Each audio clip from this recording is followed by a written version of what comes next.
ഉലുവക്കഞ്ഞി കർക്കിടകം സ്പെഷ്യലാണ് അല്ലേ. സാധാരണ നമ്മൾ ശർക്കര ഇട്ടിട്ടൊക്കെയാണ് ഉണ്ടാക്കുക. പക്ഷെ ഞാനിന്ന് ഉണ്ടാക്കുന്നത് ശർക്കര ഇടാതെ, സ്വീറ്റ് ഒന്നും ആഡ് ചെയ്യാതെ, ഉലുവയുടെ കയ്പ് കുറച്ചുകൊണ്ടുള്ള ഒരു ഉലുവക്കഞ്ഞിയാണ്. നോക്കാം. നമസ്തേ, ഞാൻ ധന്യ, ഇത് വെജ് കേരള. ഇതിലേക്ക് വേണ്ട ഇൻഗ്രീഡിയൻസ് എന്തൊക്കെയാണെന്ന് നോക്കാം. ആദ്യം തന്നെ ഞാൻ ഇതിലേക്ക് എടുത്തിട്ടുള്ള അരി ഉണങ്ങലരിയാണ്. നമുക്ക് വേണമെങ്കിൽ മട്ട അരിയോ നവര അരിയോ എന്ത് വേണമെങ്കിലും എടുക്കാം. എനിക്ക് കിട്ടിയിട്ടുള്ളത് കുറച്ച് നല്ല നുറുക്കായിട്ടുള്ള ഉണങ്ങലരിയാണേ. ഇത് കുതിർത്ത് വെച്ചിരുന്നു ഞാൻ 4 to 6 hours മറ്റുള്ള ഇൻഗ്രീഡിയൻസിന്റെ കൂടെ. ഗോതമ്പ് നുറുക്ക് എടുത്തിട്ടുണ്ട് 1/2 കപ്പ്. മുഴുവൻ ഗോതമ്പ് വേണമെങ്കിലും എടുക്കാം, പക്ഷെ കുറച്ച് കൂടുതൽ നേരം കുതിർത്ത് വെക്കേണ്ടി വരും. ഉലുവ എടുത്തിട്ടുണ്ട് ഒരു 1/4 കപ്പ്. ഈ 1/4 കപ്പ് എന്നുള്ള അളവ് കുതിർക്കുന്നതിന് മുന്നേ ഉള്ള അളവാണ്. അതും ഒരു 4 to 6 hours സോക്കിംഗ് വേണം. വൻപയർ എടുത്തിട്ടുണ്ട് 1/4 കപ്പ്.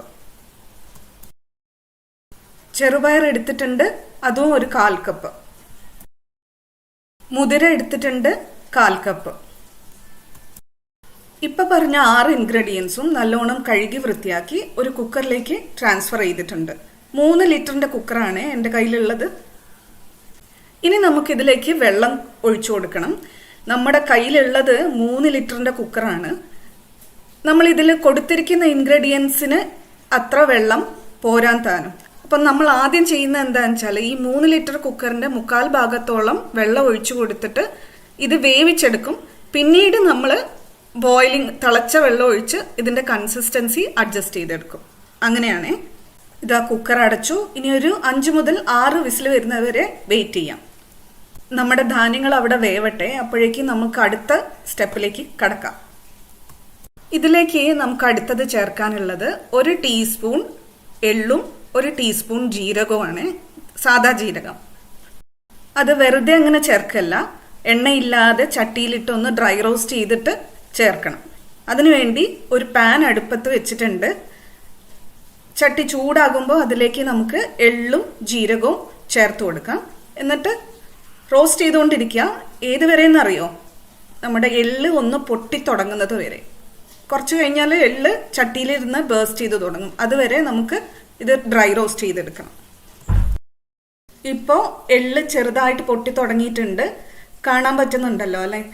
അപ്പോഴേക്കും ജീരകവും പാകമായിക്കോളും. ജീരകത്തിന്റെ സ്മെല്ലൊക്കെ വന്നു തുടങ്ങിയിട്ടുണ്ട്. ഇനി ഇത് നമുക്കൊരു തണിഞ്ഞ പാത്രത്തിലേക്ക് മാറ്റി വെക്കാം. ഇനി അടുത്തതായിട്ട് നമുക്ക് ചെയ്യാനുള്ളത് 1 കപ്പ് തേങ്ങ എടുത്തിട്ടുണ്ട്. അതിന്റെ കൂടെ ഒരു 1/4 കപ്പ് മുതൽ 1 കപ്പ് വരെ വെള്ളം ചേർത്ത് മിക്സിയിലൊന്ന് കറക്കിയെടുക്കുക.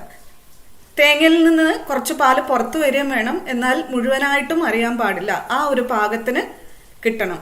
ഇതുപോലെ. അപ്പോഴേക്കും നമ്മുടെ ധാന്യങ്ങൾ ഇവിടെ വെന്തിട്ടുണ്ട്. ഇതിലേക്ക് ഇനി വെള്ളം അഡ്ജസ്റ്റ് ചെയ്ത് കൊടുക്കണം. അതിന് ഈ ചെറിയ പാത്രം മതിയാവില്ല. ഞാൻ വലിയൊരു പാത്രത്തിലേക്ക് ഇത് മാറ്റാൻ പോവാണ്. ഞാനിപ്പോൾ നമ്മുടെ കുക്ക് ചെയ്ത ധാന്യങ്ങളെല്ലാം വലിയൊരു പാത്രത്തിലേക്ക് മാറ്റിയിട്ടുണ്ട്. ഇനി ഇതിലേക്ക് നമ്മൾ നേരത്തെ ഒതുക്കി വെച്ച തേങ്ങ, മിക്സിയിൽ അരച്ചു വെച്ച തേങ്ങ ഇതിലേക്ക് ചേർത്ത് കൊടുക്കുകയാണ്. നന്നായിട്ടൊന്ന് മിക്സ് ചെയ്ത് കൊടുക്കുക. ഇനി നിങ്ങൾക്ക് ഫ്രഷ് തേങ്ങ കിട്ടാത്ത സ്ഥലമാണെങ്കിൽ ഇതിന് പകരം, തേങ്ങ ഇങ്ങനെ കൊടുക്കുന്നതിന് പകരം കോക്കനട്ട് മിൽക്ക് വേണമെങ്കിൽ ആഡ് ചെയ്യാം. കടയിൽ നിന്ന് കോക്കനട്ട് മിൽക്ക് എന്തായാലും കിട്ടും. അത് വെള്ളത്തിൽ ചാലിച്ചിട്ട് ഒഴിച്ചു കൊടുക്കാം. ഇനി നമുക്ക് ഇതിന്റെ കൺസിസ്റ്റൻസി അഡ്ജസ്റ്റ് ചെയ്യണം. തിളച്ചോണ്ടിരിക്കുന്ന വെള്ളമാണ് കേട്ടോ ഇതിലേക്ക് ഒഴിച്ചു കൊടുക്കേണ്ടത്. എത്ര ലൂസ് പരുവത്തിന് വേണമോ അത്രയും വെള്ളം ചേർത്ത് കൊടുത്തിട്ട് ഇളക്കാം. നന്നായിട്ട് ഇളക്കി ചേർത്ത് കൊടുക്കാം. ഇവിടെ തന്നെ പാകത്തിന് ഉപ്പും ചേർത്ത് കൊടുക്കാം കേട്ടോ.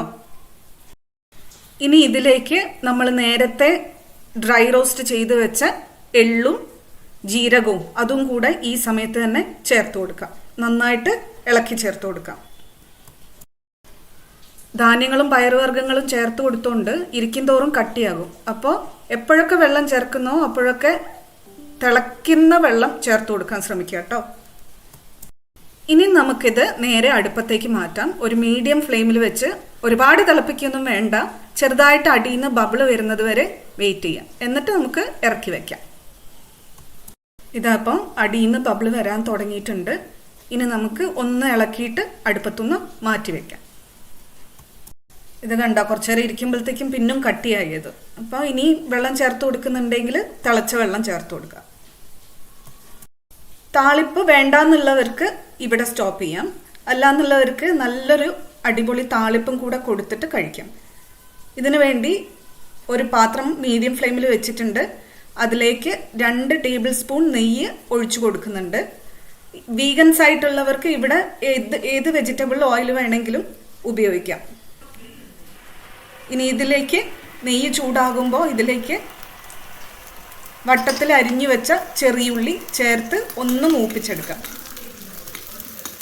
ഉള്ളി ഒരു ചെറിയ ഗോൾഡൻ നിറമായിട്ടുണ്ട്. ഇതിൻ്റെ കൂടെ ഈ സമയത്ത് ഒരു 2 തണ്ട് കറിവേപ്പില കൂടെ ചേർത്ത് കൊടുക്കാം. കറിവേപ്പില ചേർത്ത് ഒരു 5-6 സെക്കൻഡിനുള്ളിൽ തന്നെ നമുക്ക് തീ ഓഫ് ചെയ്യാം. എന്നിട്ടത് നേരെ കഞ്ഞിയിലേക്ക് ഒഴിക്കാം. കഞ്ഞിയിലേക്ക് ഒഴിച്ചു കൊടുത്തിട്ട് പിന്നൊന്നുമില്ല, മിക്സ് ചെയ്യുക, കഴിക്കുക. നല്ല ടേസ്റ്റാണ്. ഉലുവയുടെ കയ്പ് ഒട്ടും അറിയില്ല.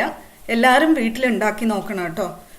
മധുരമില്ലാത്ത നല്ല ഹെൽത്തി ആയിട്ടുള്ള ഉലുവക്കഞ്ഞി ഇതാ റെഡിയാണ്. എല്ലാവരും വീട്ടിൽ ഇതുപോലെ ട്രൈ ചെയ്ത് നോക്കിയിട്ട് ഫീഡ്ബാക്ക് തരണേ കേട്ടോ. ഈ മാസത്തിൽ എല്ലാവരും ആരോഗ്യത്തോടെ ഇരിക്കും. Thank you for watching. Dhanya from veg Kerala.